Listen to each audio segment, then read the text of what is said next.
خبر شامل کرتے ہیں اسلام آباد سے۔ اسلام آباد وفاقی وزیر اطلاعات مریم اورنگزیب نے کہا ہے کہ 5 ایز فریم ورک پاکستان میں معاشی ترقی کا گیم چینجر ثابت ہوگا۔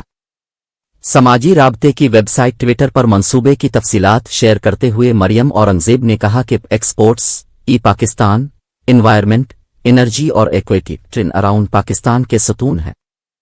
اس فریم ورک کے ذریعے برآمدات میں اضافے کے لیے نئے کاروبار، روزگار کی حوصلہ افزائی ہوگی۔ مریم اورنگزیب کا کہنا تھا کہ تعلیم، صحت کے فروغ اور آبادی پر کنٹرول سے پاکستان کی ترقی کی راہ ہموار ہوگی۔ سستی اور بلا تعطل توانائی کی فراہمی سے معیشت و کاروبار میں نئی تیزی آئے گی۔ آبی ذخائر اور غذائی تحفظ کے ذریعے ماحول بہتر بنایا جائے گا۔ ای پاکستان کے ذریعے نوجوانوں کو ترقی کے مواقع دے کر انہیں بااختیار بنائیں گے۔ وفاقی وزیر نے کہا کہ جی ڈی پی کے لحاظ سے فسکل خسارے کا 4.9% سے کم ہے کر 4.6% پر آنا بڑی کامیابی ہے۔ یہ حکومت کی درست معاشی پالیسی کا مثبت نتیجہ ہے۔ کرنٹ اکاؤنٹ خسارے میں 76% کمی درست معاشی پالیسی کی علامت ہے۔